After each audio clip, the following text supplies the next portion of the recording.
was for Miss McKenna. We were both talking about how Mr. Abel here, he's big hey, what's up, guys? on the sensor tip, you know. So I'm not. So I had to throw one in there just to get one going. I'm not big on the censorship. What it is that McKenna, I've known her since she's a little child. Oh, me too. And yeah. Okay.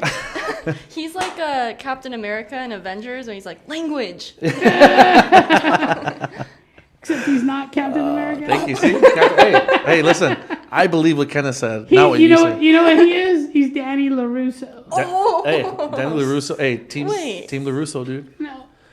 We had a whole I'm sorry. Yes. I'm so sorry. We're ending this. We're ending this early tonight. And that was it. Thank you for having me. Hey, I'm happy with that. She just made my night. I don't want to paint a fence. Listen, Kenna. Let's talk about this for a second. Okay. Yeah, right. Time out.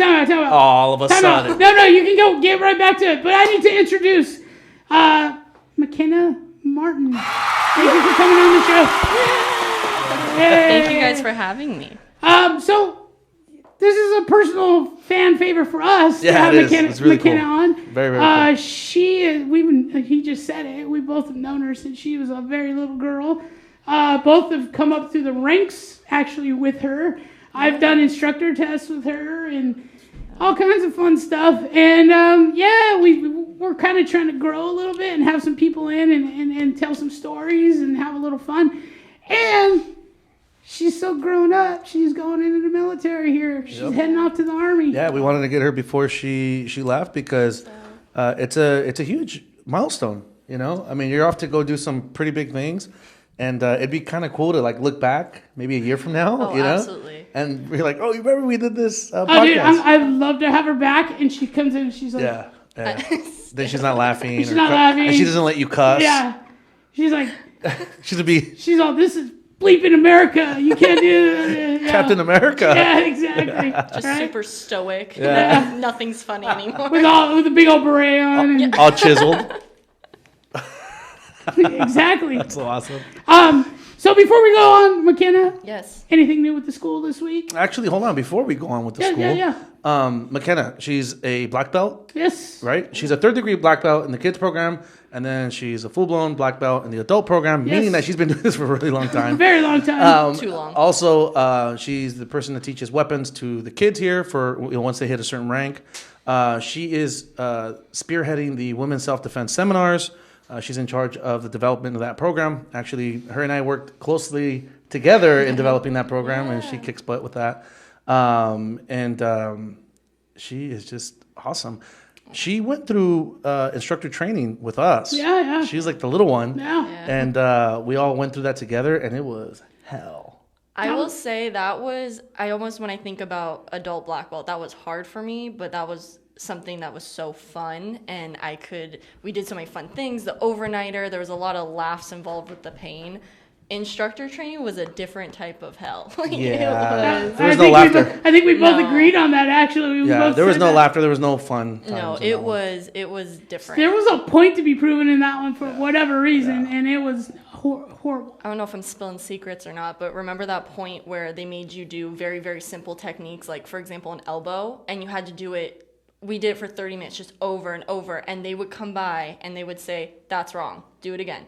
Lift your shoulder. You're not twisting your body. And you're like, I am twisting my body. Like, they just made you. It was a psychological test. I remember that part just being. Because, like, the second half, I think I had to team up with you, and we were like, I'm over this. I was over it, dude, big time. It was a tough one. But so I guess the reason why I bring that up is because we've been through some stuff together. So much. You know? Hey, and I agree. Yeah, and it's kind of cool to like be sitting here and like, you know, just knowing that she's about to embark in this like amazing adventure. Well, I got some stories about McKenna. Yeah, she's about to embark in this amazing adventure, and we get to start off like the kickoff of that by doing this podcast and just marking that as, you know, that like it's about to happen.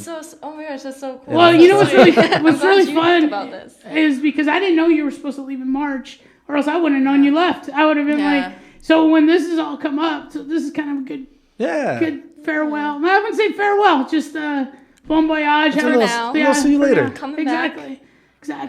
She's gonna come back with some knowledge though, and pump us up over here. You know what I mean? I Yep. mean, not that she doesn't already have that. But Yeah, it's very cool. And so we're not going to see her for a little bit, but when she comes back, she's going to be just a different version, a better version of you. Yeah. That's pretty cool. I'm excited to see that. People always say you change when you come back from like basic and whatever training you do, and I'm like, I feel like I'm gonna be the same weird goofball, energetic, like. nah, it'll take a couple years to get back to that. It'll take a couple years to get back to that, but Yeah.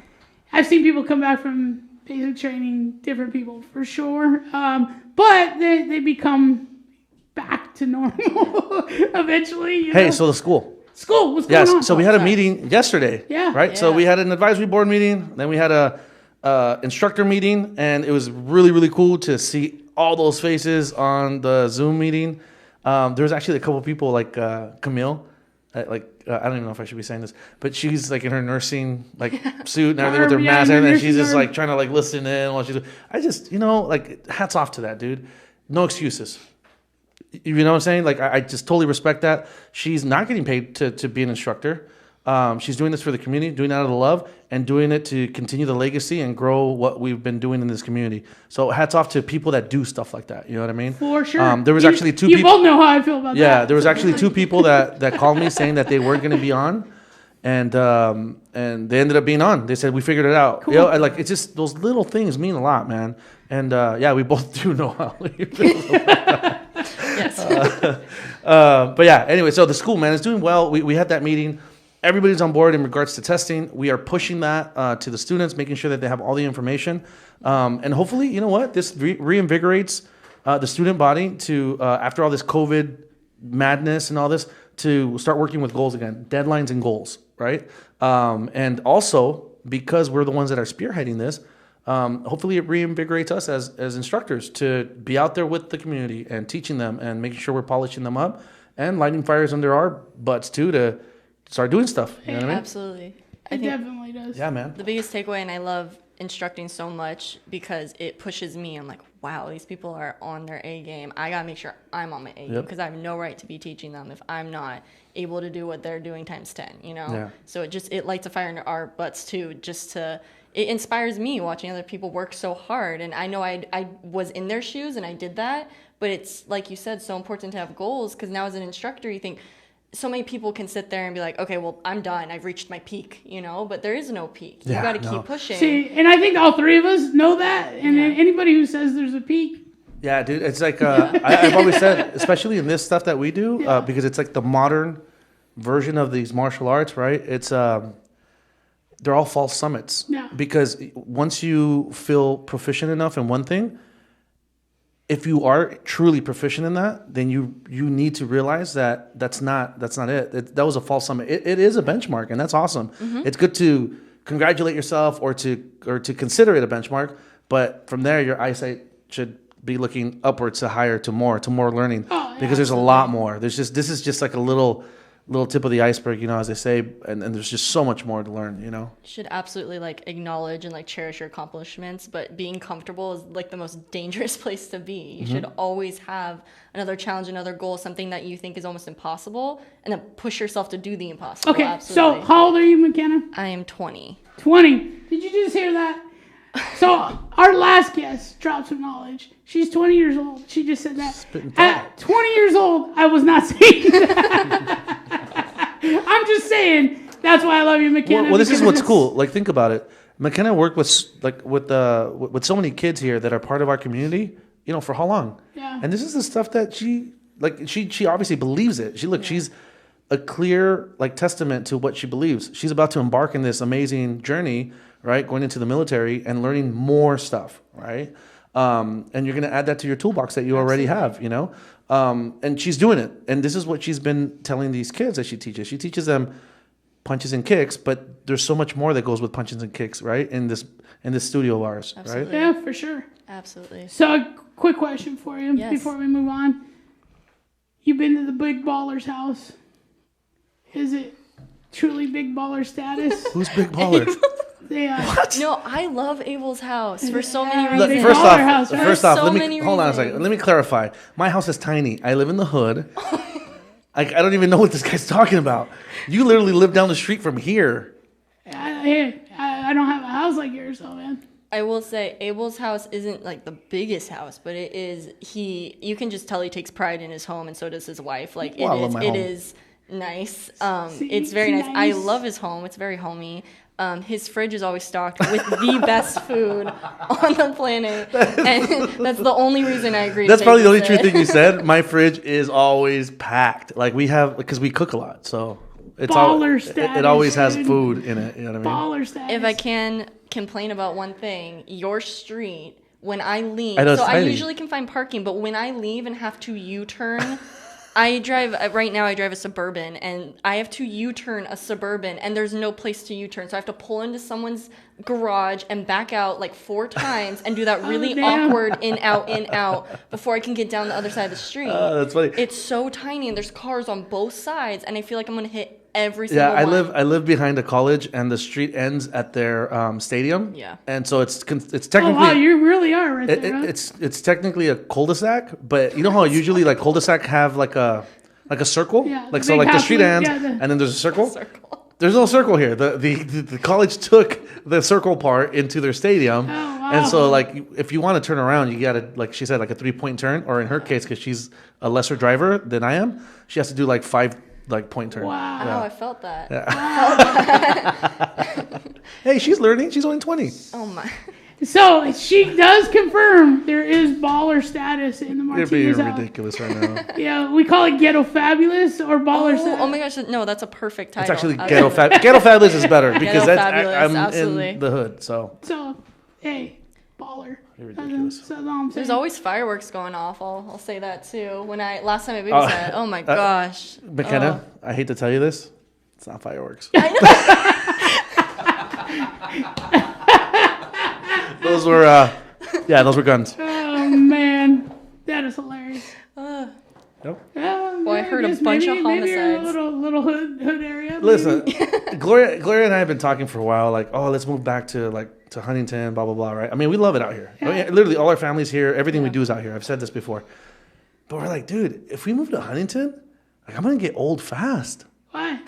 Well, living in the hood keeps you on your toes, dude. Oh, Like, man. you know what I mean? Like, it keeps you like nice and I grew up in the hood too. crisp. You know what I mean? And my wife and my son get all panicky because I lock doors and I'm like closing windows, and they're like, "What are you doing? We live in the safest neighborhood." I was like, "You never know. You never know." I had when I was younger, a girl moved from Orange into my school district here in Huntington, and we rode bikes one day, and she didn't come from a very safe neighborhood, and I didn't realize how like unsafe I was being at the time.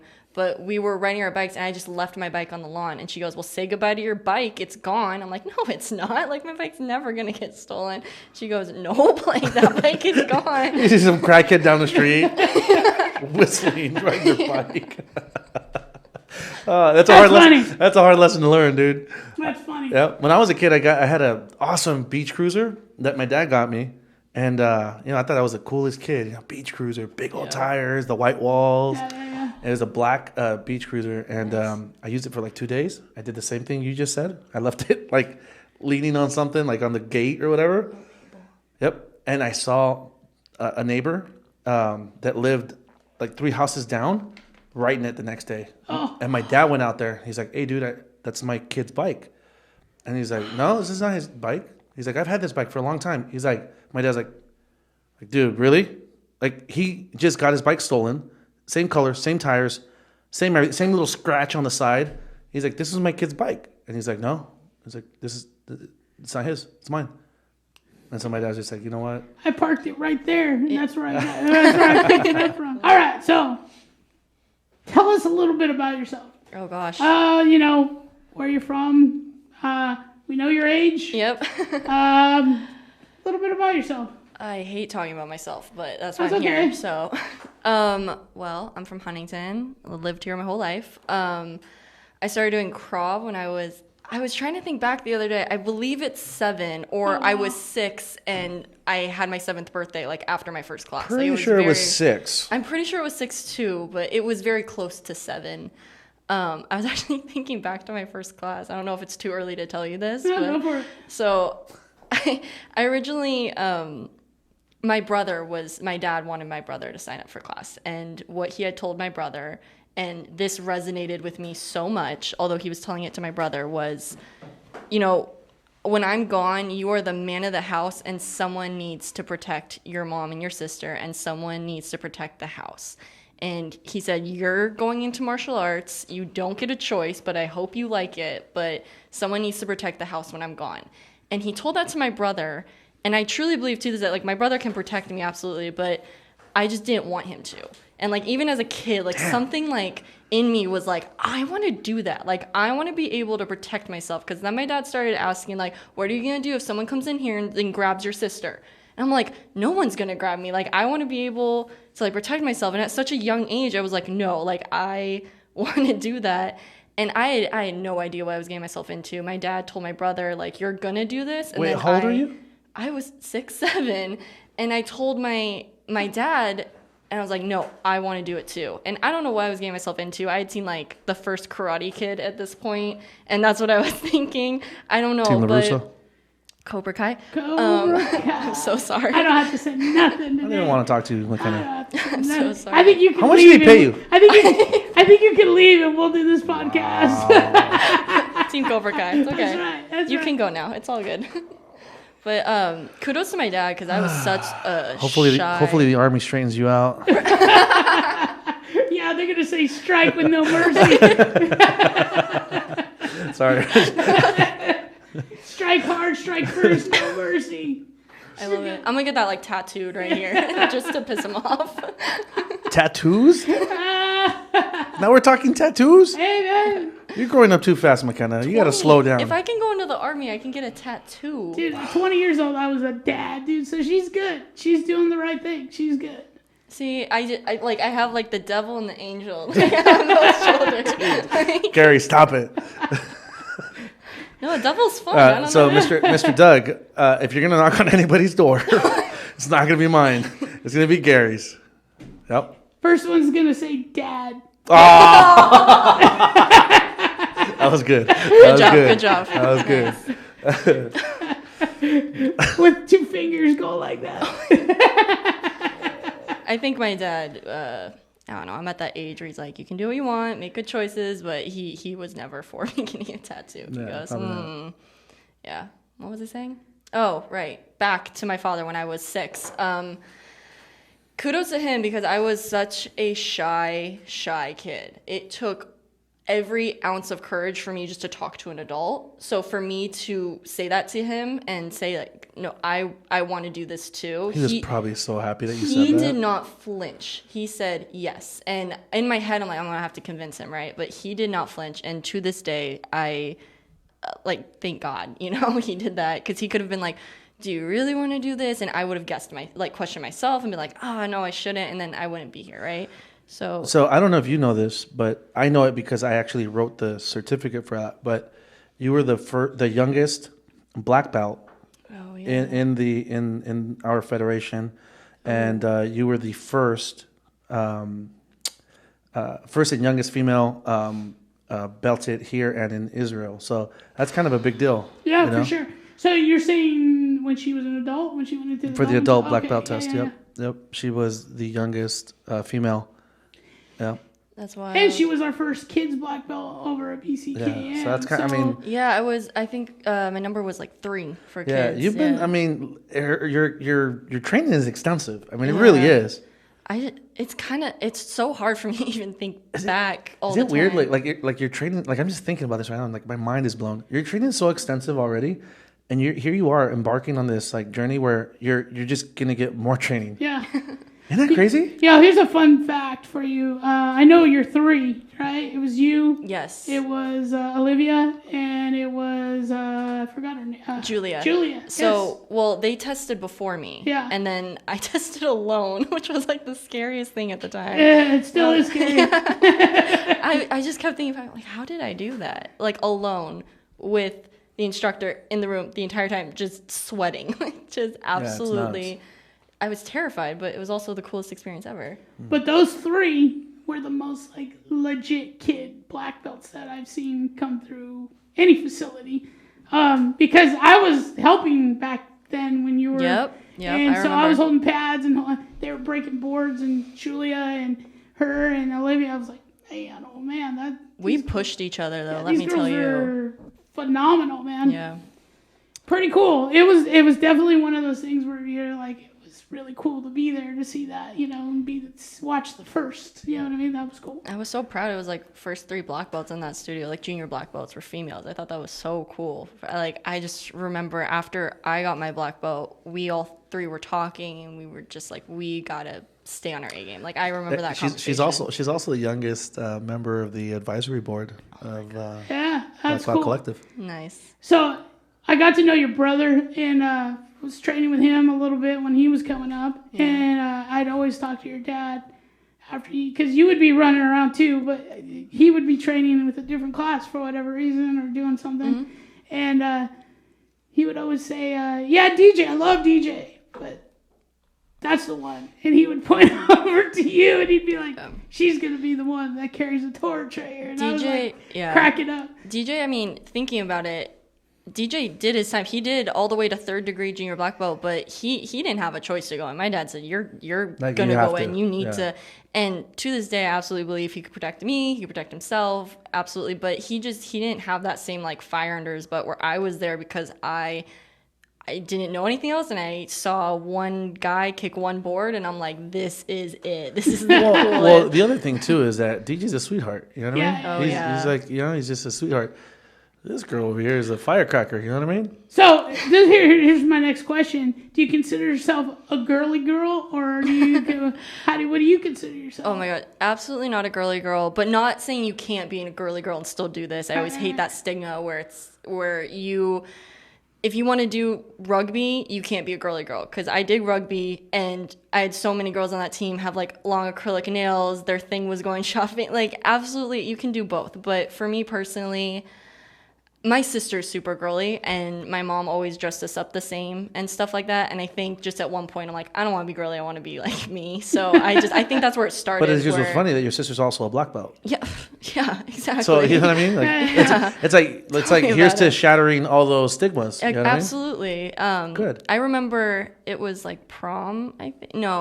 It was prom the first time I got like a gown, like an actual nice dress. I remember because we And- gave her so much crap for that, and she didn't want anybody to know. I remember My mom posted on Facebook, and that was probably the first fight I've ever had with That my is so mom. funny. I lost it. I was like, "What do you mean?" People were coming up to me and they're like, "Hey, did you have fun at prom?" I'm like, "What?" Like, how do you know about she that? literally was like, "Oh my god, oh my god, I no. died. Oh my god. Yeah." Yeah, I think I did both proms. The first dress was like this black dress, and I actually thought it was like cool and like badass, so I was fine with it. But the second dress, it was this pink tulle dress, and the only reason the only reason I wore it is because my mom started crying when I put it on, and I didn't have the heart to be like, I'm not wearing this, so I wore it. And I think that's the picture she posted. Yes, Yeah, because and I saw that one. I think it was instructor AJ. He came up to me, he goes, like, your pink dress. I'm like, Oh, we gave her so much shit. I remember doing I that. just remember hitting everyone that day. I was like, Yeah. shut up. And like, oh my. Yeah, we did. We totally gave her. Not saying you can't train here and wear a pink dress, but like it just wasn't me. And all of my friends too, they saw me that night. They're Hey. like, you're wearing pink. Hey, how about the time we had that Halloween party for the kids at the old studio? And Wait, before you say anything else, am I gonna hit you after making this comment? Hit them anyways. do you not know your 6 words? Self-control is one of them. Honor, discipline. Yeah, I know my 6 words. Okay. Continue. So I hope you put them into work right Oh now my- because I'm about to go. tell a story. Yeah, that's her. So check this out. So we're having a Halloween party for the kids, right? And it's actually we always had a pretty good turnout. I love those Halloween Yeah, parties. like really Yeah. cool. And then we Kids would went order off. these giant pizzas, and our neighbors would give candies. They go trick or treating to the neighbors' place, and they'd give them a bunch of candy and stuff. Yeah. And it was really cool because that Halloween I dressed up as myself, and everybody dressed up. And when she arrived as a little farmer girl. And she looked like adorable, like, you know, McKenna as a farmer girl. Oh, how cute! I wore. Okay, I remember. Oh God, where's this going? And then, like, about 10 minutes later, He stepped back. coincidence? We're back. That's awesome. What a coincidence that Mr. Will walks in as a farmer boy. Oh, that's right. We all thought they were Same dating. jeans, everything. Right. Okay. And then I was planning your death, like, because you would not stop about it. And I was like, oh, okay, whatever, it's funny. And then you would not stop. It's not that I wouldn't stop. I was just asking. I just wanted to make sure. Just wanted to be well informed. I knew what was going on. Because I have a big policy about people that work together dating, you know what I mean? So totally. that's the only reason. Totally. That's what you were totally from a general manager's perspective. I hate you so much. That's awesome. That is awesome. But you know what's funny is we all have that like thing with McKenna because we all just tease the crap out of this girl. Yep. She's got thick skin already. I am so blessed to have such a I grew up with a lot of adults in my life, and they just gave me the thickest skin in school. Like, no one could tell me anything in school that would make me flinch. Here's the thing I always say. I signed up for Krav Maga to get away from the bullies, not knowing that this was like the bee's nest. You know what I mean? Like, I went into the hornet's nest. You know? I remember she was just like going into high school, and I think it was like probably like right around your sophomore year-ish. Okay. And everybody could tell that you were like, you know, boys were becoming the thing. And I remember like, McKenna, what's up? What are you doing? You got a date tonight? Friday night? Let's go, McKenna. You would always do that. And like one time I did, I was like, how does he know? I was like, he's just messing with you. Like, stop. I was like, wait. And we got her like, you can tell me. Don't tell me. Oh my gosh. No, I can't tell. You were one of many. And like everyone was like, you staying out of trouble? You partying? You doing drugs? Boys? Like, everyone just... Got a boyfriend, McKenna? Got a boyfriend? I will, if I ever had a boyfriend at that time in my life, I knew there was no way I was going to bring him to the studio because I'm like, the only person I'll ever bring to the studio is like the person I'm marrying because they are going to go through so much like shit. And you guys are going to like put him through the gauntlet. And I was like, no. That's right. Like, if he's not the one, he's not coming to the studio. Absolutely not. The rule should be that whoever you're marrying has to do at least 2 years of Krav Maga so that we make sure that, you know, he can handle... Goes through some muck. I agree. So... Sign him up. I see her, fast forward a little bit, and then I'm here one day. I think we just started doing all this, and we were here. I can't remember what for. And she comes hobbling in. And I was like, what the hell, McKenna? What'd you do? You know, kick somebody's ass or whatever? Then she tells me this rugby story. I didn't even know she was playing rugby until that day, literally. So and it was kind of a freak accident because you weren't even supposed to be in that game, right? No, so it was actually I babysat for you. So for people that don't know at home, that's right, McKenna baller. He pays McKenna to babysit. For the people that don't know, McKenna plays rugby. McKenna said it was like $30 an hour, dude. I want to babysit for you. It's ridiculous. I want to babysit for you, dude. First off, how did you even get into rugby? That's what I'm saying. So when I started college, I told myself like I go to Cal State Long Beach, and it's if you don't live on campus and you're not in like a sorority or a frat, it's a commuter school. So it's like the feeling of a junior college where you're not like repping Long Beach gear all day long. You're there to get your work done and like go home, you know. And so you were driving back and forth to so I actually had an apartment near campus. So I was like baller. a very baller. 20 years old, dude. Oh no, it wasn't campus. I drove a Suburban. Don't worry about it. What's going on, dude? She drove a Hummer before that, too. Yeah. What the heck? No, that was my dad. And she lives off campus. On campus? No, I live off campus. Oh my God. Wow. Okay. But she was stealing your groceries. You didn't even know it. You didn't even know it. That's what she said. Hey, you know what?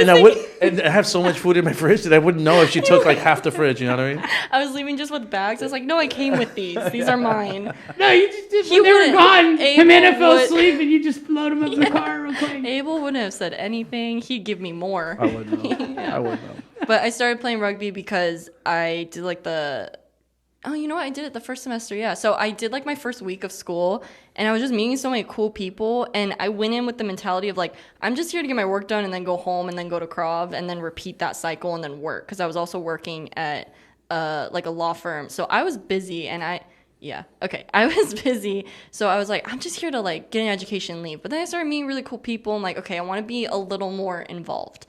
So it was funny. I was actually... So you chose the most violent thing you can get involved in. Yeah, I was actually in That's very the gym. Cobra Kai of her.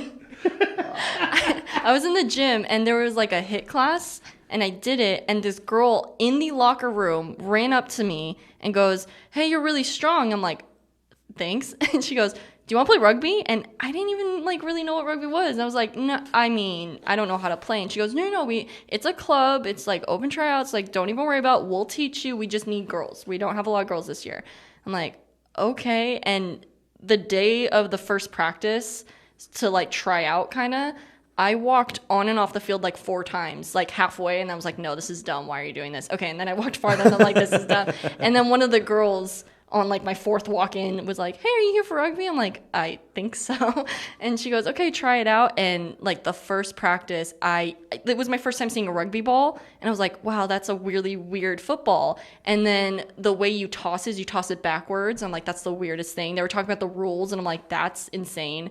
And then they're like, "Okay, we're going to do tackling." And up until that point, I was like, "I am awful at this. Like, I don't know what I'm doing." I just tried really hard and looked really energetic, and hopefully they're okay with that.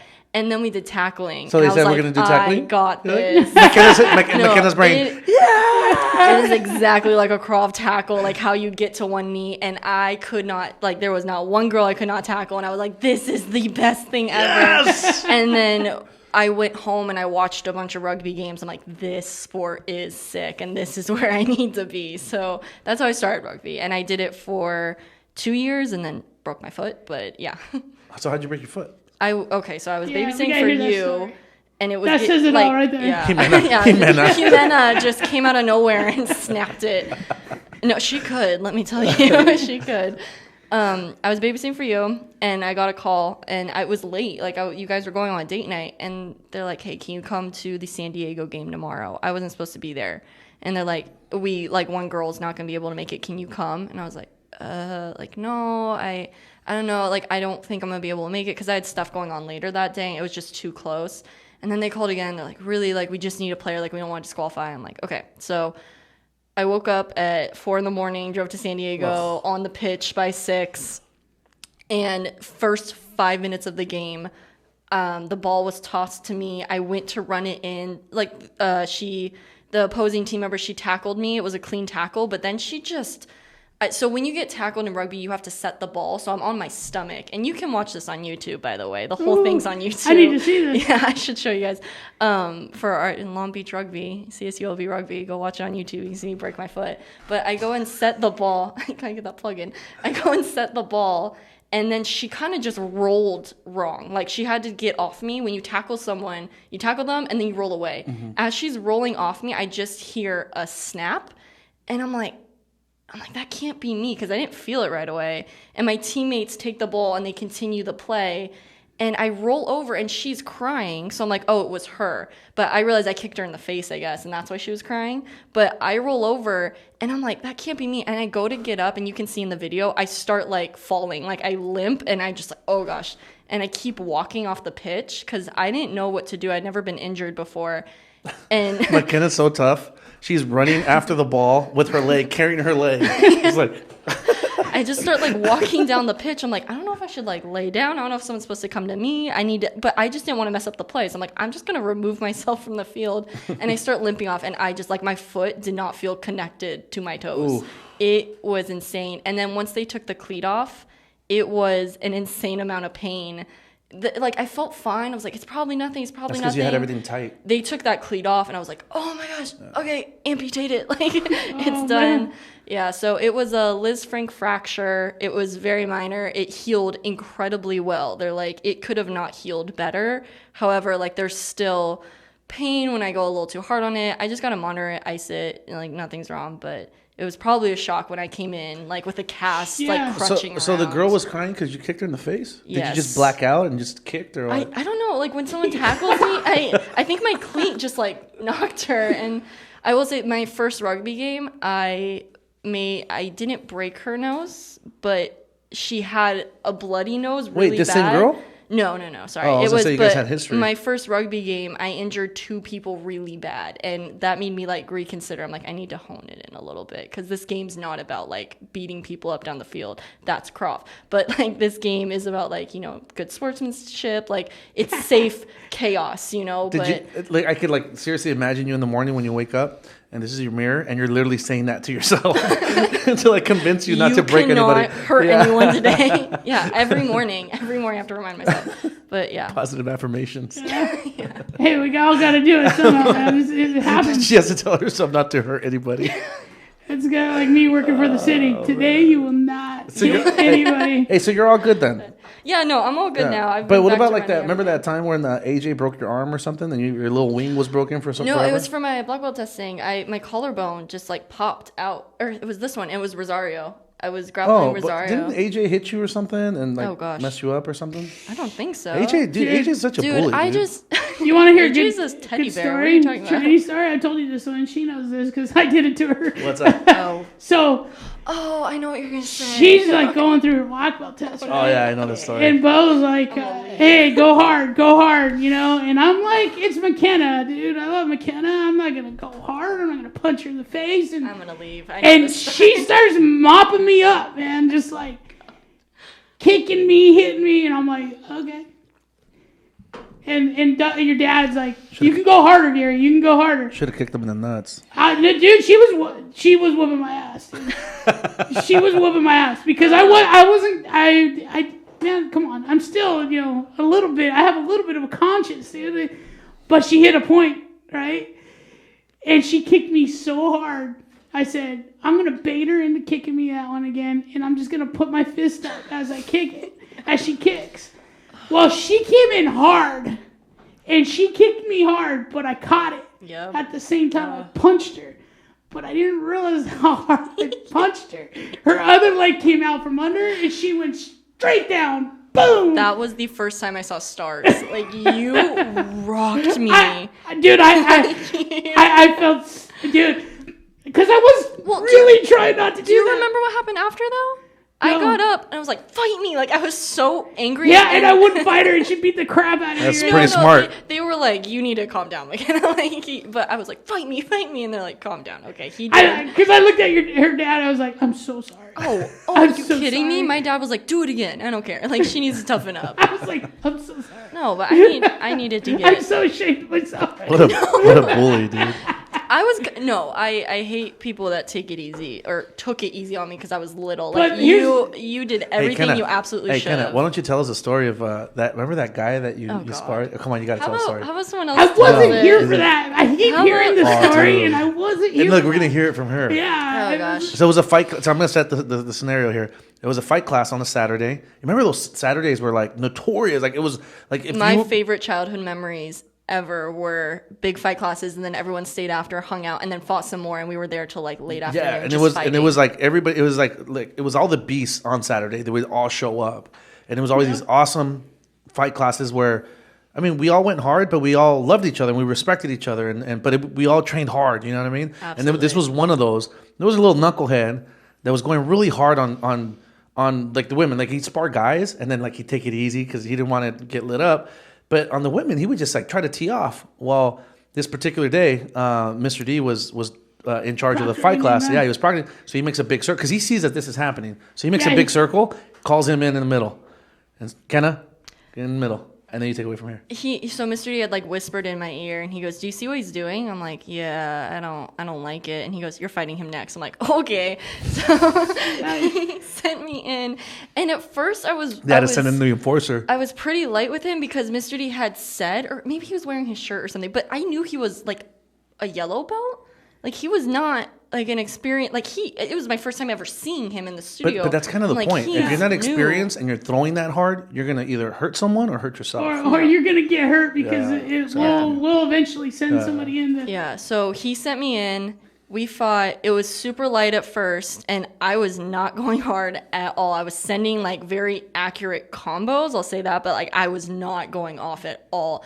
And he was like just like pawing at me, and then something flipped, and he just started swinging his arms so weird. Yeah, he started fighting like absolute crazy, like on me. I was like, whoa, okay. Like if one of those landed, it could have knocked someone out. Like he was just swinging. He was hitting hard, but it was like these crazy swings. I'm like, what is he doing? Like it was just crazy.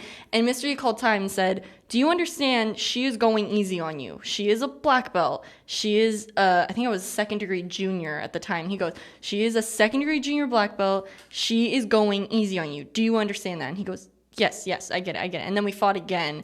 And I was, he just turned it up. He heard second degree junior black belt. He goes, okay, we're going to, and then I just had it. It just wasn't registering. I don't, yeah. So I felt, at first I'm like, does he not get what's happening right now? Cause like everyone, cause we were in a big circle watching and like everyone else here understands what you're doing, but like you. So at that point I'm like, and we need to, like, this isn't going on anymore. Like I'm done. So I fought way harder, and then I just hit that point, and I sounds so lame saying this, but I swear he like walked into it. I need him so hard, and he just dropped like it was 1 minute. So I love how she remembers it as a knee so hard. It was actually a kick to the groin, full force. Boom! Okay. He dropped down to his knees. And he's like, oh! And Mr. D goes, get up, and he's like, oh, like he's not getting up. He goes, either get up or crawl out. Choose one.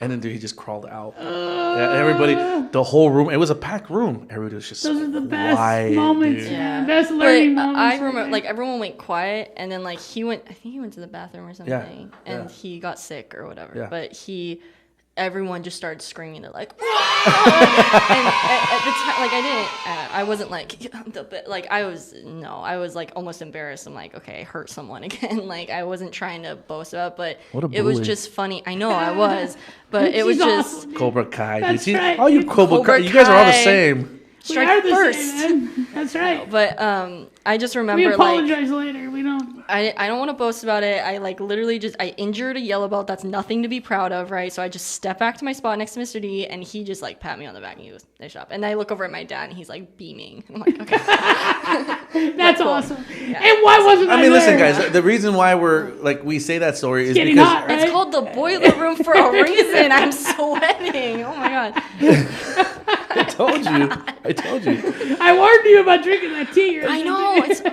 It's sweating. Hey, buckets. but it's so awesome, man, because it's like this is part of the joke now, right? It's like we go into the boiler room. It's so like, why would anybody sit here and talk? And it's only because we love the people that we're inviting or talking in the conversation. Anyone else, I would have walked out. Yeah. That's funny.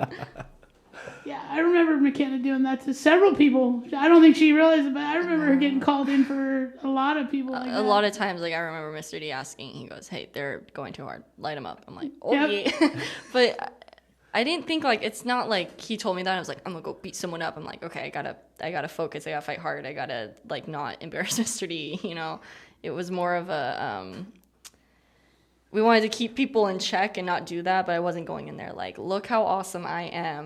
That was not my intention, but I did have an issue when people would go hard on people that were like lower than them because that made them look cool. And like, we are here to build people up to our level. I would never go hard on a yellow belt like that She's definitely Cobra Kai, dude. Hey, do you remember the story? I gotta find this out. I only heard it, and I brought it up the last time. I only heard about it.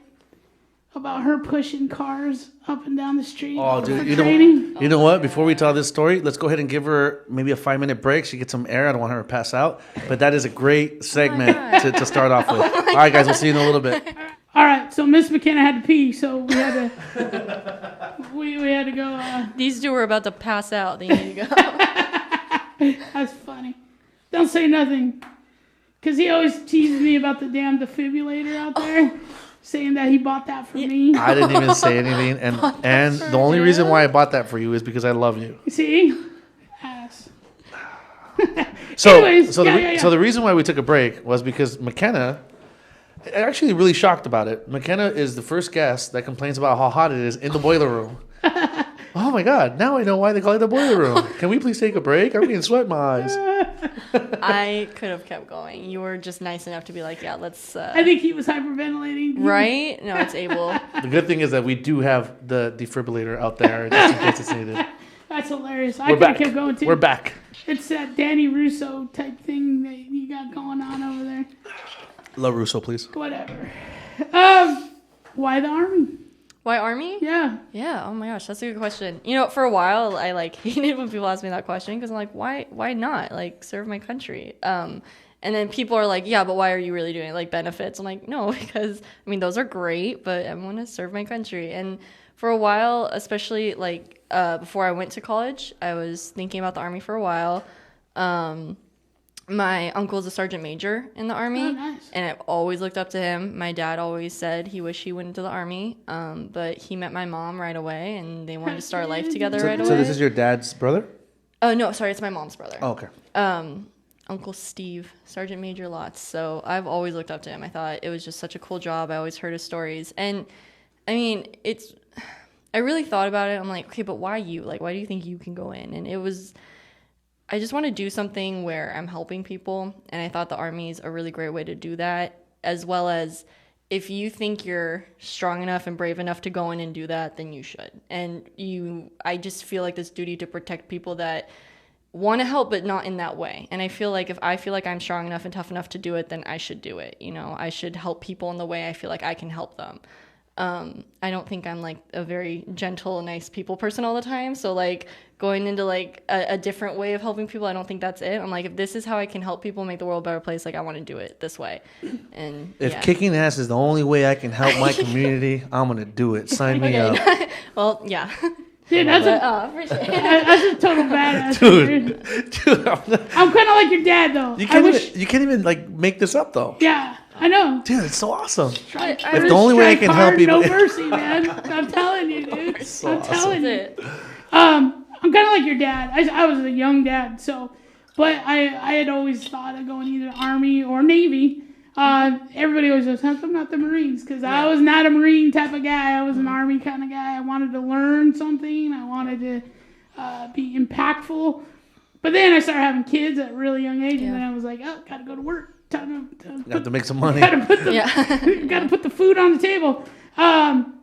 Yeah, that's so cool. I'm super proud of you. Oh, thank you. You know, I'm proud of everybody here, but definitely McKenna. Our young girls they're nobody to excuse the language F with. We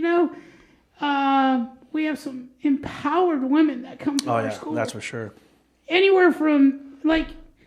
We're talking about who we wish we had in here. Like Alicia's one of my she's one of my heroes. Alicia is my hero. Yeah. I just strive to be Alicia every day. I wake up. She's like one of my heroes. How can I be a badass like Alicia? People don't realize she didn't decide to be a firefighter until she was 30. You know that there's people that spend their whole life trying to be a firefighter and they never make the cut. And she kicked butt, man. And so now we got McKenna. I'm bringing this up because I wish I was half of what Alicia is. You are half. Alicia is such a hero to me. I think she's the coolest. And then I said, it ties back to Krav. She taught me. Yeah, right. And I'm so blessed that she was one of my instructors when I was growing up because I saw her. I'm I want to be like that. You know what's really cool? I had the privilege I was teaching a class, and for a little while, she was coming to the morning classes. While she was doing the fireman thing. Yeah. Before she got the job. And she's called a firefighter, Abel, just so you know. Firefighter. And so while she's in class, I'm excuse him for that. I get to introduce her in front of class, and I was because most of the people there were brand new people, people that don't know her anymore, and I was hey guys, amongst us is a legend, I was Miss Alicia, and I kind of give them a little background of who she is, what she did, all this stuff, right? I was and to be honest, I think it's a privilege for her if she would do us the honor of bowing us in. It was so cool because I called her to the front and she bowed us in, And for me, it came full circle because for a long time I was a student under her watch while she was the general manager of the studio, and then we switched roles, right? And it's always been it's always been a pleasure to have her around and learn from her. And even after she went on to do bigger and better things, it's always been cool to continue that connection, that friendship, Yeah, I'm hoping that we get her on soon. Yeah. And you should. Yeah, yeah. That'd be so cool. I have good stories about Alicia because she's a close personal friend. And I didn't get to go to her graduation, her firefighter graduation. I was so bummed. But yeah, there's a lot of good stories about her. I went to that. Yeah. Oh, rub it in. Yeah, I don't know, man. Sorry, Alicia. It's okay. Hey. I wasn't invited, but I guess this dude was. Hey, Alicia, don't worry about it. I'll show him the pictures. He keeps calling you a fireman or firewoman. Wonder Woman, that's what she is. She's a firefighter. Remember that, dude. Me Too movement. Me Too movement, man. You can't be just saying what you want. You see what I mean? This is what I deal with every day. Don't leave, McKenna. Don't leave. How much time do you spend editing out what Gary said? That's going to get edited out for sure. He's so mean, man. Dude, and then I'm listening to podcasts, and all of a sudden he'll drop like an F-bomb. This is not true. And he lets it in there. And Isn't I'm that like, true? Isn't that true? oh my God. You know, I've And been, that's more impactful than me because I say it all the time. Yeah. And this guy doesn't say it at all. expect And then more all of a from sudden him. it's like, boom. All of a sudden, YouTube blocks us. Exactly. Racial content and yeah, man. Oh, that's funny, dude. I mean, people know it's coming from me. It's like, but when it comes from him, everybody's like, Hey, you see how he gets all worked up? He's like a volcano ready to explode every oh time. Lord. Every time. Okay, like you Okay. just said it all. Like you were wow. a little girl that saw like specific things, and you were like, I can do that. Why can't I do that? yeah. What would you say to advice to a little girl, like a little Jimena, right? Because I could totally see that happening. Like, she's gonna need some discipline because it ain't coming from pops over here. But that's somebody who like I could see you be like, I want to be like McKenna, and So, what would you say to somebody like that? Or some of the young girls that maybe you've seen come up a little bit. Well, for like life in general, I just think it's so amazing to see so many young girls come in here and train as hard as they do and take this seriously, because even if they're just like testing it out, but just these girls that come in here and just leave it all on the mat, like they are fighting for a reason. It's scary to be a female. I mean, it's getting better, but it's scary to be a female. And just to have, like, just the way you walk in public or walk at night, like, you need to hold yourself a certain way so people know, like, not to mess with you. And then they're dumb enough to mess with you, you need to defend yourself. Because if you wait for someone to come help you, they're not. And you can watch so many videos online of people grabbing girls or kidnapping girls, and everyone just stares. They're like, oh my gosh, that's so crazy. And these young girls think people are going to come help them. And they don't. They stare because it's one of those psychology terms where it's like people in the crowd, they think someone else is going to help. And no one does. So if you're waiting around, well, it's like, okay, if someone tries to like grab me, someone's going to come help me. No, you need to know how to defend yourself. And I get so proud when I see so many girls come in here and train so hard. And if it's not even just for that reason specifically, but just to know that they know how to protect themselves, they know how to hold themselves a certain way, and Krav does so much more than that. It's just such a confidence booster on top of it. But yeah, I get so happy when I walk in here. Like the other day when I took Ryan's class and I see these girls training so hard, I'm like, yes. You know what's funny is that one of the younger girls that was doing the class comes up to McKenna and she like gives her a high five and says, "Man, like you're kicking butt. Like keep it up." She thought it was her first class, and she's like, "Dude, you totally killed it." Ryan made a joke awesome. and he said, "Is it anyone's first class?" And I was like, "Me." And he goes, "I expect a lot from you." And she took it seriously. And we did our warm up, and I told her, I'm like, "Hey, you did a great job." And she goes, "Is it really your first class? Like, keep it up. Like, you're doing." Yeah, she's like, "Oh my gosh." Yeah. But how cool is that? Like, it's That women is- empowering women. You know Absolutely. what I mean? So I've seen a lot of women come through our facilities, and the ones that stick, oh my Lord. The ones that like get it and like how you're kind of, I'm proud of women, period. That's what I'm trying to say. Keep it simple. Keeping it simple. You're right. I need to keep it simple. You're right there. I feel myself I love like it. Hey, dude. digging away right here. Digging that hole. YouTube just sent me a message. That's where X 86. They just put a blur on my face. You see? Anyways. Gotta reel them back in. Anyways, I'm just saying, I agree with you. That there's no specific type of girl that comes in here anymore. Sorry, guys. It's just hot in here, and I'm like, it's just about empowerment. You know? Absolutely. And I like what you said. There's no specific type of girl where it's like, oh, you have to be driven, you have to be a badass, you have to be physically fit to come in here. No, everyone can do what we're teaching. Yeah. I truly believe it.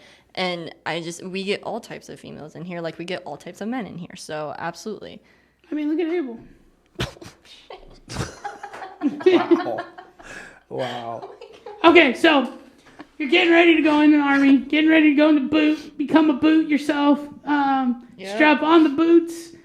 What have you been doing to keep, like, physically fit? Jeez, a lot. Yeah. So just a ton of running. I know that's going to be like a huge part of it, but Sure. just keeping up. I have a trainer. His name's Steve Kurtica. He lives in my track actually, and he trains me so hard. Like he makes sure I'm able to do everything I can. And that's like more strength training because like I don't have weights at home. I don't have that stuff, but also and then coming here and I think here is just a different type of workout. And I always tell people this. I'm like, hit a pad for 20 minutes straight and tell me how you feel. Like, people don't understand how much this just gasses you. It's a different type of cardio, a different type of pain. You know what sucks? So keeping it Only up thing here. that sucks is everybody got to have her in class except me because she doesn't come to my class. Yeah, she told me. She asked me. She actually asked me what days does Gary teach, and I like, told her, and she goes, don't. "Okay, I'm gonna go ahead and miss those." Gary, you know what? Next week I'm gonna be here. I'm just playing Don't with even you. play. I'm I'm just gonna playing. no. Look at me right now. I'm gonna be here next week. The worst part of it is he's gonna give me shit for being like he's always telling me. Crybaby. He's so jealous. Dude, there's red flags everywhere. Red flags every day. And as soon as I said that, I was like, oh man, It's I'm just- not gonna hear Abel As soon as he serious about me. said, as a matter of fact, as soon as he said that, my stomach dropped because I'm like, dude, I'm gonna have a talk with him about these red flags. He's just, dude, I'm telling you, Gabby, talk to him, Gabby. You know. Now he's sweating. He's like, oh my god. Now I have sweat, dude. I feel like Taking yourself deeper and deeper.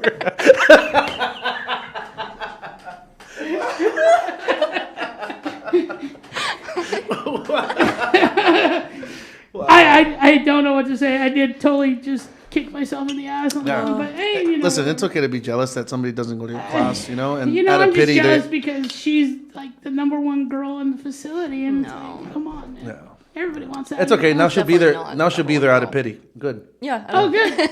I'm glad. Gary's like, get off my mat. I want you here for pity. That's so funny. He's just been pushing my buttons lately, man. Hey, so for you guys at home, I'm sure you guys have it figured out by now. He is so much like an elevator. Like wherever you want to take him, the buttons are right there. You just push them, And he loves to push my buttons. Loves to push my buttons. and they all work. So you give advice to girls. What would you give advice? Oh, I'm sorry. What would you? I can't even like talk.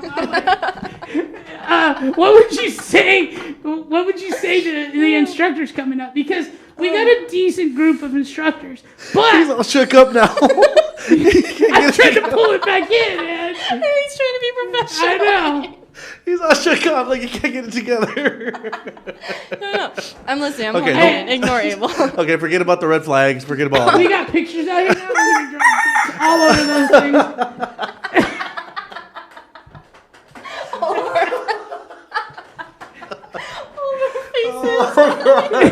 I'm so hot in here.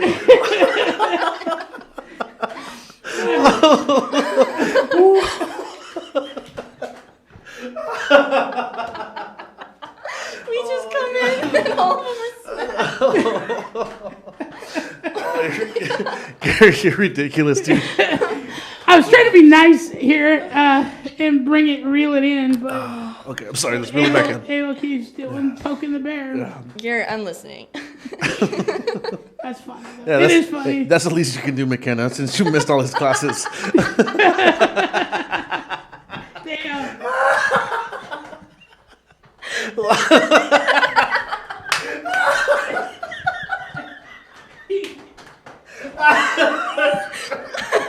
Abel just draws the ass everywhere, dude. Oh, yeah. Does it make me cry? I don't know if it's crying or if it's sweat. Dude, Abel is sweating like crazy. It's so hot. You're soaked. I'm hot, dude. I'm hot. Yeah. When I was asked to be an instructor, so I mean, my journey's a little weird because I was like a kids instructor first before I was asked to instruct adults. So I was there all the time. What my schedule was is I would go to school, after school, go straight to the studio, teach from, I think it was 4 hours, and then I do HIT class, my class, and then do instructor training. So I was there all day, but like those, I was teaching before I did instructor training, but it was different. It was kids, so I need to go through the adult version of that. What was your question with like if I wanted to yeah, so for the new instructors, like what did it entail? Like when you were here, you would just pick up a class or you would do whatever. I remember when Mr. D, he like threw me into his class. He goes, because we all, I remember and we were all aching for it. Like we all wanted so badly to teach our first class, but it wasn't like your first class as an instructor. It was you training for the first time, and you had the privilege of going through a class. So you need you had to have a lesson plan ready, and at some point someone's going to ask you to teach a class. So Mr. D went up to me and he goes, hey, have you taught your class yet? I'm like, no, I'm waiting for my turn. And he goes, you're going to teach my class tonight. And I just was like, I can't teach your class because people are expecting you and they're going to get me. So no, actually, you're going to lose so I remember that class, actually. They're like, you're going to lose so many students. And he goes, nope, you're teaching the class. And he left. He was supposed to advise and watch. And he said, I'm going to go get a coffee. And he walked out of the building. And I just about died. Like, I panic, like, but I had to hone in and tell myself, this is your moment. You got to teach this class. You can't get out of it. Literally, Mr. D has left the building and people are waiting to be bowed in. So you need to go teach your class. And that was just throwing in the deep end. And I think it was an okay class, but I was with Dave Cook. He helped me through it. He was like on the standby, right? And then Mr. D walked in with his coffee and watched like the half of it. But after that, once I got a taste of talking to adults that way and it wasn't the same as talking to kids, and having to assert myself that way and stand tall because I'm half the size of all these people. It was like a drug. I'm like, I want to do this again. Not because my head was big, but because it was a challenge for me. But also, I remember watching, I was explaining, I think it was gun defense or something, and one guy goes, I've never heard it that way. I love that. And I'm like, great. Like, that just, like, fueled me. I'm like, oh, awesome. Like, I'm really, like, people don't think I'm just up here spewing random stuff. Like, they're getting it. Like, that really was just an addiction. And then after that, I wanted to be on the mat every single day. I was like, yes, like, I want to do this. So, yeah. As far as, like, that drive, I got it from doing that right away. I think also, too, if you look at, like, instructors back then too, we also taught like kids classes. Like we were exposed to like kids classes are like the hardest thing to teach. Yeah. Talk about reining it in, dude. I had to rein it in, and I had to, but I loved it too, just for the same thing. It was a challenge, and I got to work with cool people, Jimmy D and Alicia, and these young girls that were all coming up too, and so that was kind of cool. It blows my mind still. We did black belt together. We did instructor training. That is pretty awesome. That was awesome. Right. I'll never forget that. Yeah, man. So you've been, that's why we treat you like one of the peeps around here, because you've been through it as much as most of the adults around here, and probably even a little then some. Yeah. You know what I mean? It's done a lot. It's funny that I think back, there hasn't been a time where I haven't done this. I just, my whole life, I can't remember a point where I wasn't doing Krav. You know what I'm really excited, though? When she goes to boot, right? She comes back. Like, what's she going to look like when she trains? Woo! Then hopefully we're able to go live or something. She's going to mop up some people. That's going to be awesome. I'm going to be like, I can't come in and fight today. It's funny. I was thinking about it. I was like, McKenna really thinks that everybody hires her to babysit. Oh, who else hired her? Well, she babysits a bunch of our kids. Oh, really? A lot of the instructors here too, and stuff. More so like throughout the years, like I'm just babysitting. Yeah, I know. It's funny because they're like, "Do you babysit?" And sometimes I'm like, "No, I don't babysit." No, not because of the specific family or everything. It's just I was so busy at such a young age. I'm like, "No, I don't babysit. I'm sorry." And I remember I babysat for one person, and they told everyone. It's like wildfire. Oh my! Everyone was like, "You babysit?" Business, it's like, so you babysit her, and I'm like, "Okay, yeah, when do you need me?" But what I was trying to get at is that she thinks that we're hiring her to babysit. We're hiring a security officer. Yeah, but he makes you go all the way up. He makes you go all the way up to his house. They stay out till like 3 a.m. and who knows where they're at. No, it was funny. They come home at a respectable hour, like at 12, right? Okay, and then Abel and I just chill, and then a lot of time Gloria too. We just sit there and eat In-N-Out and talk I always bring her food, but I come for back 2 more hours. Yeah. It's usually like at 11:30. Yeah. And then we always bring back food for her, and Which I'm always we like, end no, up catching up a little bit. I'm not hungry, and I have like 2 burgers. That's what I mean. She's always watching like these like really like movies that are like all like sappy and stuff. I'm like, McKenna, why are the lights so dim? And she's like in the little corner crying. I'm like, come on. That's her soft side. That's the only time when she's watching. I'm just like crying That's before your they girl- come home. I was like, it's so sad. And It's they're a like, why are girly you moment. watching that? She has a little. It comes out when nobody's looking. I am not ashamed to say I will. If a good movie gets me, I will cry. It is.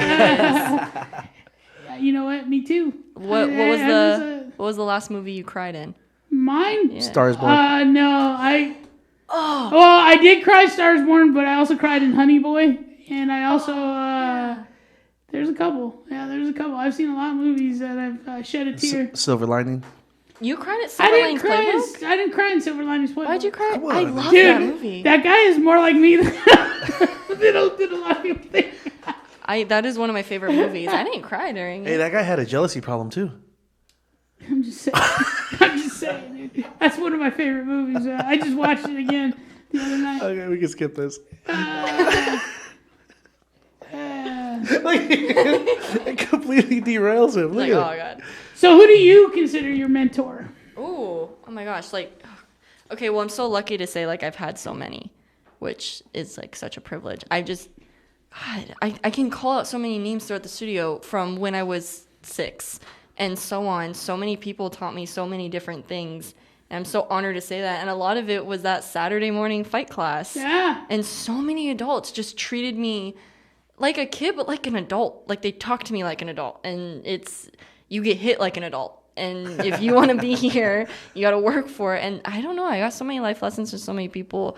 Someone who always was so nice to me and so sweet, but also hit me so damn hard was Reggie.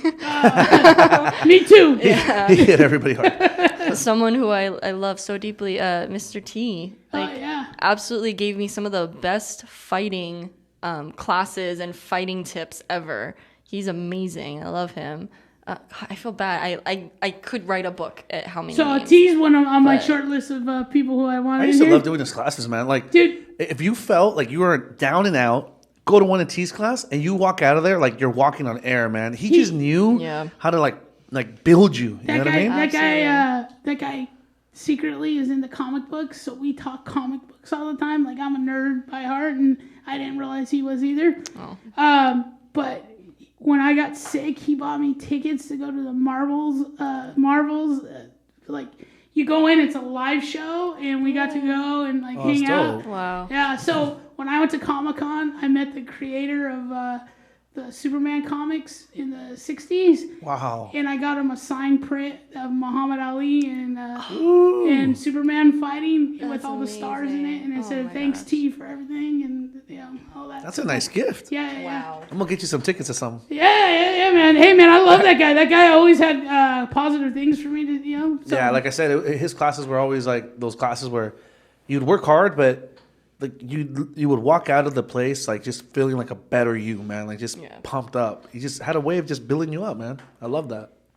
Seriously, and he knew when he was mad. I had only seen T yell once, and I almost cried. He wasn't yelling at me, but just him yelling was scary enough to just make me want to cry. I'm like, oh my gosh, T's such a easygoing, awesome guy, and I've only heard him yell once, and it made me just quake. Like, I was like, no.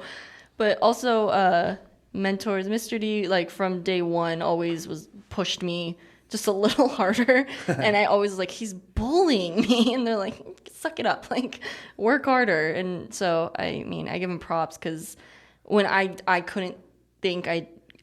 didn't think I could do something, he made me do it. And then I could. I'm like, oh. And he goes, oh, you think you got it down? Teach it. And so, always pushing me for sure when I absolutely didn't think I could do something. I didn't have a ton of self-esteem and crop all the time. And he definitely saw that and was like, okay, we're going to make you mad and we're going to make you do it. So, for sure that, yeah. That's cool. Yeah. So, Do you consider yourself a lover or a fighter?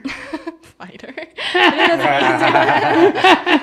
No, I'm trying to throw questions out there to see if she's. Hey, after you fight and conquer everybody, you can take your pick. Yeah. So, what's your craziest like story training with all these meatheads and all these guys? The first one that comes to mind, I remember and it's funny, I don't even remember the actual like day or anything. I just remember like these fights specifically, like just the little fights. I remember getting just rocked by Reggie one day, and I think it wasn't my first bloody nose, but I remember my first bloody nose too, and I was like screaming. I was like, "This is so cool!" And we have a picture of it because This is so cool. I didn't even know I got it. And I think it was actually Julia's dad, and he goes, "Time, she has a bloody nose." I was like, "Oh." I was like, "Mom!" I was like, "Picture." Like, That's funny. we saw that picture. I have my mouth guarded, and it's just that's gushing so down my face and my headgear on. Oh, it was great. But I was fighting Reggie, and You know what? You should give us a clip of that picture. That'd be No, so oh my cool. God. You know what I'd love? Find it. Is to have Find it. different pictures of people That'd in be this so awesome. room of Yeah. like just like Dude, it'd be so Awesome. sick. yeah. That could be a first one right here. Yeah. Find it, McKenna. Dude, I have to do some digging, but I will. Yeah. I'll look for it. I'm sure my mom has it on Dropbox or something. But Reggie, for sure, just one day like rocked. I saw stars and my nose was bleeding, and I look up. And I'm like, I was getting so frustrated. Like, it wasn't my A game. And I look up, and he just has this big white smile. And he's like, come on, let's go. But it was when I just started adult class, too. And that was one of those fights where I'm like, he was not treating me like a kid. And at first, I'm like, why is he going so hard? But I'm like, okay, you're in adult class now. Like, you're going to be treated like an adult. And then, like, from that moment on, I think a lot of people started hitting me a lot harder because she goes, she can take it, and she'll hit back. So hit her harder. And so, gosh. I wish I like wrote down all these stories. I have so many. I'm sure my parents could tell you more than I could, honestly. But yeah. By the time you come back from boot and you're old enough to have a beer, I'll sit down and have great. like stories. I turned 21 while I'm out there. That's what I'm saying. So we It's have pretty to obvious celebrate that when I get back. You're gonna be one of those army. I remember. No. I remember for your yeah. brown belt, for your adult brown belt, Yeah. you were doing the fight portion of the test. Oof. And you fought like you were so exhausted. And obviously, they did it that way. They put it in the middle, Yeah. and that we actually had to like. Your dad was on one side, I was on the other side. Mr. D was running your fight class, and Mr. D just told us, "Okay, go ahead, sit her down." And we were like sitting you down, and you're like you're just like looking around, like you didn't even, Yeah. you didn't know Oh, where she didn't know where she, remember but it wasn't that. because she got hit. It was she went fought so hard. She fought Tired. to She's having exhaustion. an outer moment. Yeah, and I can experience remember with looking her. at her face, and she was just like. You know what? I remember too that fight. I kept punching remember what the I'm talking air. about? Yes, and I kept punching the air, and they're like, "Stop!" And I'm like, "I gotta fight." And 'cause people are like pulling me. Yeah, away. well, it was your dad on one side, and I was on the other Yeah, side. and you're like, "Stop, And she was still stop." trying to fight, and we're like, "Dude, you're done." Like, There's no one in and she front of wasn't, you. like- I was like, "No." It wasn't registering. I also I think I didn't eat that day, and he was like, "Why didn't you eat?" And I'm like, "I'm so sorry. I was so nervous." And he goes, "Okay, don't do that." I had a granola bar, and then he's like, "Get back out there." Yeah. Yeah. No, I definitely remember that one where I was like, "I'm just gonna keep punching." That's funny the that you air. remember that too. Yeah. Oh, for sure. Yeah. There's those fight classes on Saturday. There was probably a stint of like 5 years that was like legit like sparring right there. Best years of my life. We had a bunch of guys who understood what we were. We're not an MMA gym, No. but when we all went there, we all like started doing this and like nodding and we all had some background and so we were like, Yeah, play. I mean we're man. a self-defense studio, but part of self-defense is knowing how to take a hit and knowing how that feels and knowing that you can get hit pretty hard and still defend yourself and get home safe. So we have a running thing here, and we were talking about when we first moved here, and I was like, I can tell when somebody's never been in a fight or never been hit in the face. Yeah. I can totally tell. And then he came in and he was like, yeah, there's just a different vibe that you get from somebody who's had to fight a little bit for the things. True. You know? It's true. And there's some people that are technically like very sound and they look beautiful doing these techniques. And as soon as they get hit, it's out the window. Yeah. Because they can't even focus on their technique anymore that's because what- they don't like getting hit. They don't know how to deal with it. So important to get hit. Like, get hit in the face. Don't be scared of it. Get hit. You're going to be scared of it first. Get hit. Realize you're fine. And then do it again. Like, it's so It actually important. becomes one of my best defenses. I don't recommend that. Don't do that. Yeah, don't do that. When you got a size head like Yeah. I do, it's like, just hit me right there and I'm cool. A memory that sticks out, I was going to say earlier, but a memory that like sticks out so much all the time. And I don't know why, because I was so young, but like I remember my first class like minute to minute. Really? Yeah, I don't know why, and I think it's one of those things where Krav has been such an important part of my life, and you think I'm so young, you're not going to remember that memory, but it was just such... Have you heard of that saying where it's like sometimes you make choices and then those choices make you? Yeah. I think it was just one of those times, and like I just remember it so well. So it was Dan Franklin taught my first Krav class. Really? Yeah, and I showed up. So my dad had told me, he goes, you know, you're gonna go in. It's physical, so be ready to move. All right, and I was in the same class as my brother. My brother did Little Dragons because he was younger than me. So I was totally alone going into this. I'd only seen Karate Kid, and my idea was I'm going to go into like a Cobra Kai class and people are going to try and beat me up. So what I'm going to do, and I knew I was weak, right? So what I'm going to do is wear an intimidating t-shirt so they don't beat me up. That was my logic at 6. So what did you wear? I wore a t-shirt I got at a car show with my dad that said Hot Rod Girl in flames. Yeah. That's awesome. And then I put my hair in really high pigtails.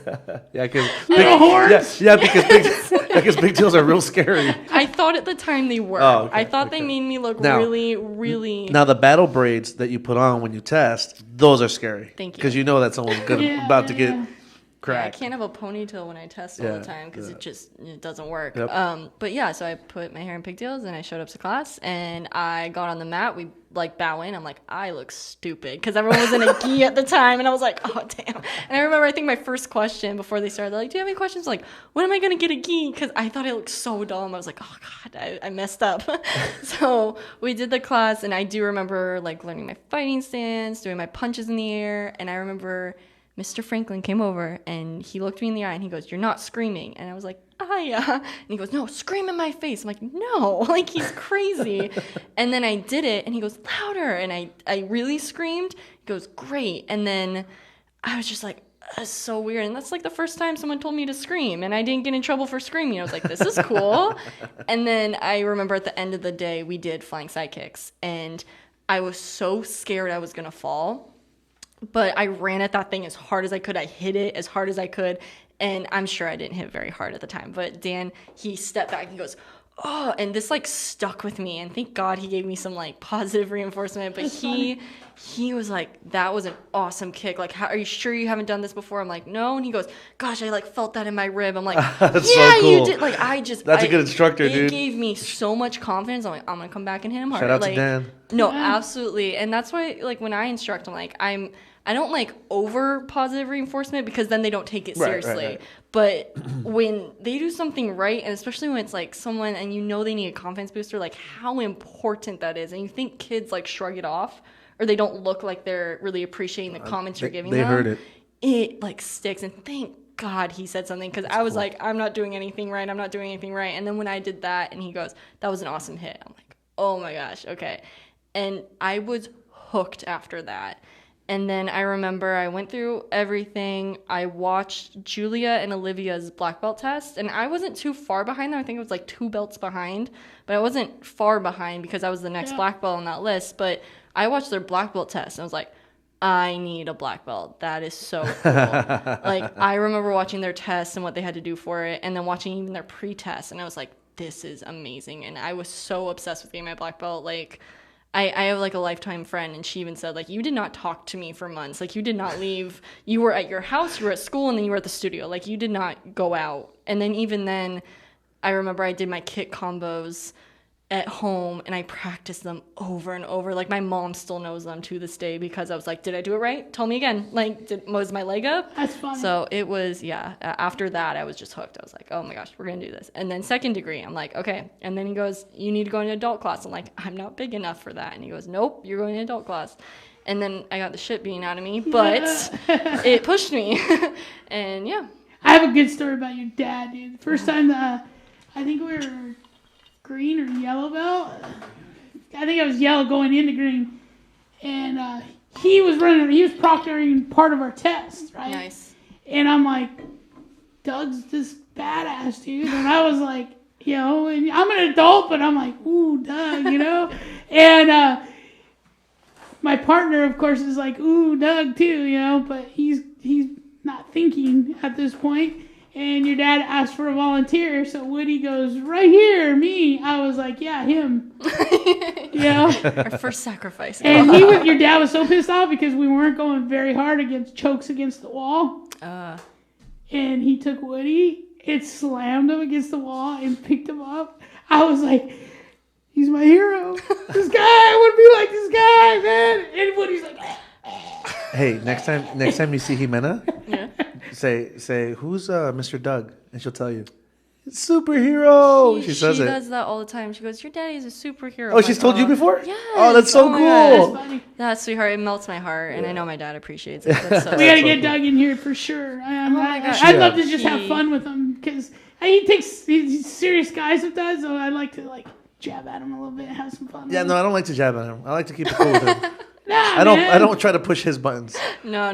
My dad's all for it. He'd love it. I ran into him 4th of July 3 years ago, Okay. and he tells me, "Hey, man." Was he on the clock? Yeah. Oh, okay. He was in full gear. Oh, yeah. And he goes, you need to get out of here. Just giving you a heads up. This place is going to pop off in a minute. So he shook my hand. Hey, good to see you. Da-da-da-da. He goes, go that way. Went that way. As I was leaving, they rioted, dude. Right on Main Street. And your dad was right. And he told me, get the Saved hell you from out. some trouble, well, man. I was with my niece and nephew, and we were going to go. Oof. We were going to go down Main. Yeah. He was like, no. You need to go another street. Yeah. But yeah, that was cool. I thought that was cool because I was like, oh, Doug's beating somebody up. I mean, no, he's not beating anybody up. I don't want to have any cops or anybody to get in trouble. He was just doing his job. Doing his job, man. He's badass. Just saying. Love that guy. Unfortunately, I have a question for you. Oh, yeah. So the muscle cars, Yes. right? It's about an obvious ongoing theme within the siblings. Yes. What's up with that? You know what? I came out of the womb and my dad had muscle cars. I don't know. Well, it's a hobby of my dad's. He likes restoring cars. He's restored, I guess his first big restoration was the 57 Chevy Bel Air that we have. I remember showing off those cars. Yeah, he bought it just the shell of it at a garage sale one day, and my mom was like, absolutely not. And then he got it anyway, and then He got it anyway. And I remember in scrapbooks we look back, and every Father's Day what we did were daddy free tickets. So he had those hours where he could work on his car without us being annoying. So those were always our. So he had his own time to work on his cars. But God, ever since I was little, there's so many pictures of me in the car while my dad's working, and he'd just watch us while we were climbing in and out of these cars. And then the collection just grew. We have a lot of cars now. And then his big thing was I want my kids each to have a car. That was his big thing. Growing up, he goes, I want you to have a car. If you stay in school, get good grades, which we all did. If you stay out of trouble, if you work hard, I don't see why we can't both work. I'm going to help you get a car. I don't see why we can't both work towards that goal. You do what I ask of you. We weren't those kids that got an allowance. So it's not I don't. So he's if you work hard through these next years, I don't see why we can't get you a car when you are 18. So, none of us messed up. So we worked hard, we put money together, and we got our cars. And it's just a big thing with him is each one of us has a muscle car to work on. Because you have a Camaro. I have a Camaro. Your sister, a what? A 70. 70, and your sister has a Mustang. 69. And your brother has a cool truck, he has dude. a 70 truck. It's a Ford. It's so funny. It's That like thing is cool. It really is, but it's just such a shop car for him. Like he does something crazy to it every other day. Like then he probably will get mad at me for saying this, but on his birthday, he had these old tires, and he just wanted to burn them out. So he went to a parking lot late at night and like did donuts and spun out his tires, and then the tire caught on fire and melted a panel of his car, and he had to come home, and my dad was like, wow, nice job. But the thing is, DJ works at a speed shop, so it's like it's his money and his job to fix it, and he did. Oh, So right Oh, nice. yeah, That's so my dad's cool. like, that's funny. Yeah, fix last time I pulled up to the front of your house, he was spray painting something on his truck. I'm like, oh man, I liked it the other way. He goes, there was no paint on it. I was like, oh, I thought you did that on purpose. I know, he spray painted it blue. Yeah. And you know what's funny? All of us were like, don't do it. And then he goes, I'm gonna do it. I'm No, bored. it kind of looked like a before he did the blue. Yeah. It kind of looked like a rat rod. You know No, what I mean? absolutely, Yeah. I thought it was cool. One of those. I swear, I thought he had done it on purpose because he'd drive Absolutely. by and I was like, dude, that thing looks so cool. No, it's but apparently sick. it wasn't on purpose. Yeah. I thought it looked cool like that. I always thought it was on purpose, but DJ just got antsy. And the thing is, Yeah, my dad bought him that truck, and also DJ paid for that truck because he wanted a car he could mess around with Right. and do things to. And I think that was the first thing where he's like, I'm really antsy. I just want to paint my car. And we're like, you really need to spray paint it? He goes, I'm going to spray paint it. So every weekend, he had like crates of the same spray Yeah. paint and just going section by section, like spray painting it. So yeah, he spray painted his car blue. It's totally up to him to do that. Yeah, I think it turned out fine. It's so funny. I'm like, why'd you do that? So what are you Like, gonna do? What are you urged gonna do with your car while you're? My dad's probably gonna drive it and enjoy it, and I'm just gonna miss it and cry. Yeah. So yeah, It'll be waiting for you though when you yeah. get back. It just got painted, or it's been a while, but yeah. Actually, your sister was really smart on that. What? Well, she got her paint job first. She just Yeah. acted like So she she hit got- something, and she got a full paint job. She got a full paint job out of it. No, it's so funny. Her tire blew out on the freeway, and it's no joke. And like it was very scary for her. And like her, it wasn't too bad damage. Like her car wasn't totaled or anything, but she had like severe body damage to the car.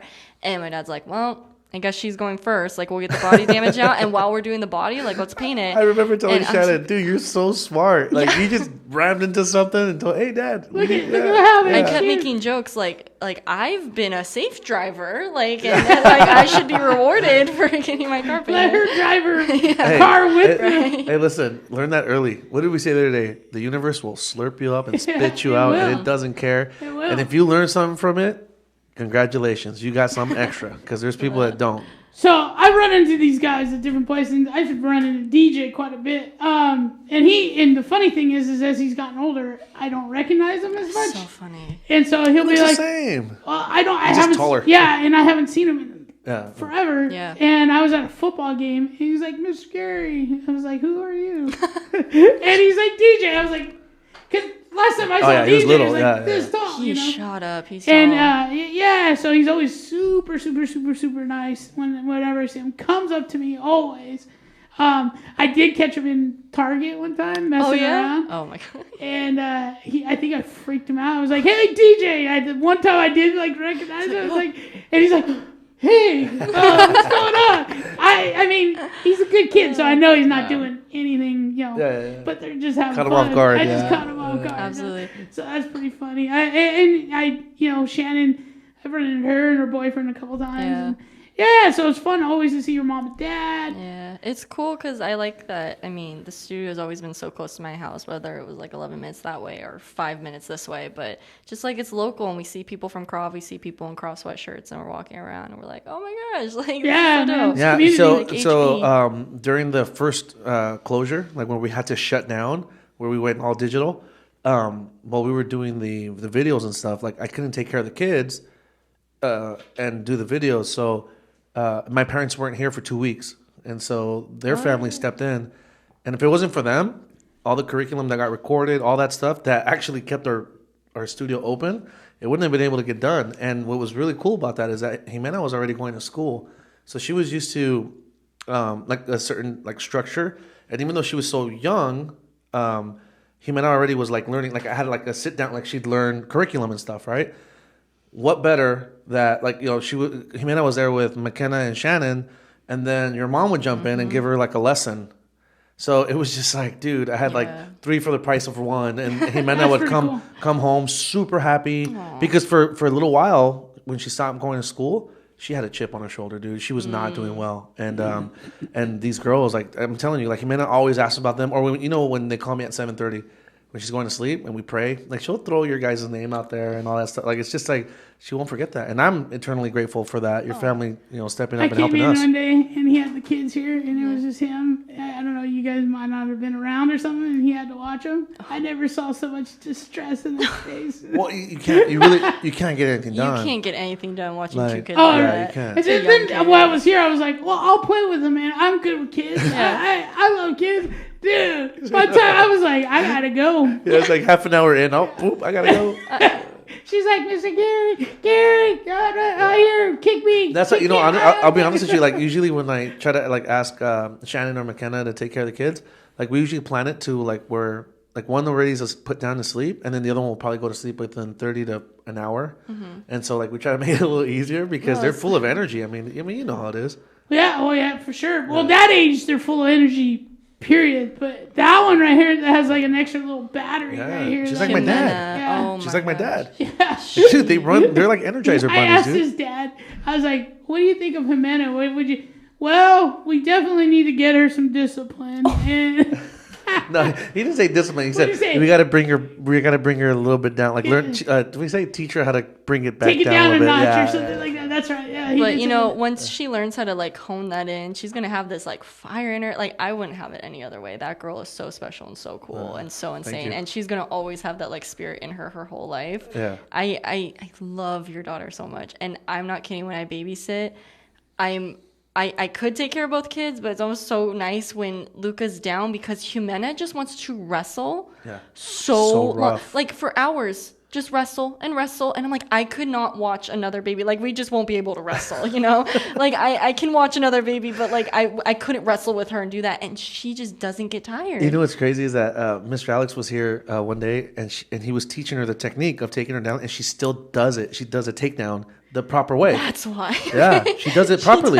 She does it to me. Yeah. I was like, did your dad And she's teach really you that? aggressive with it, too. That's what I told him. I was like, dude, she was like beating up a pillow last time. I was like, dude, why don't you have a set of pads at home, and why aren't you teaching her? Yeah, come on. She has me. Be a good dad. She has me. Yeah. She beats That's what up I hired on her me. for. $30 an hour, baller. Hey, it's not a baller. It's that she's charging so much. She's abusive, dude. Absolutely. It's going up. It's just gonna skyrocket. After her training at boot camp, My rates rates are gonna skyrocket. skyrocketed. Yeah, there you go. Yeah, absolutely. And as soon as you get your what's it called? When you jump out the Airborne? Yeah, when you get My your wings. when you get your wings, it's really gonna skyrocket. Charge you. That's pretty good. Right? That's cool, huh? Yeah. That's all I got. Yeah, man, let's call it. It just went up another degree in here, I think, because we're all sweating. My arms are sweating sweating. so Look much. at it. I stopped. Look at. It's a sauna. I stopped putting my hands on the Yeah. table because it was like just leaving like. Yeah. This is fun, man. Yeah, no, we had a good time. I'm appreciate so happy you that guys. you are a second guest. Oh. So, yeah, man, I can't wait to do this again because When you it'll come be back. a whole new set of questions. Right? You'll be totally legal, and we'll have a little drink to celebrate. You can do like shot. Absolutely. Oh, we're That's gonna have a drinking party in here one day. That's our next goal. He wants to. He's like I said, devil, angel. Just like, anyways, we'll bring Dad in and let him have a shot done, with us yeah. too. There you go. Love See it. there. Hey, I'm all right with that. I'm saying one day we'll have another mic and maybe we'll have Doug and McKenna in here. oh my gosh. He can't afford the mics anymore. Hey. Gloria will get mad. No, at the her. mics. Hey, the mics are fine. We can get AC in here, man. Yeah. Poor people, dude. We're definitely dying, Oh dude. my gosh. God forbid if somebody There's has gas, hey, too. there's it'd be barely like, enough. Hey, there's barely enough oxygen for 3 of us. 4 people would. Just- Yeah, no. Well, eventually. Yeah. We'll see. So, Instagram. Instagram, GaryH72, and also the same at Facebook. Simpleman0707, Blackbelt Collective on Facebook. McKenna. I'm not on social media. Sorry. That's good for you. That's A awesome. couple old men, like a couple teenagers, like That's right so here. Like, funny. yeah. And Blackbelt Collective on YouTube. Make sure you go hit subscribe, especially go watch number 21 episode with Miss McKenna Martin. Yep. And if you guys want to see what our studio's about, see some images and see what Krav Maga's about, Surf City, selfdefense.com. We'll see you guys there. We love you guys. See ya. Thank you.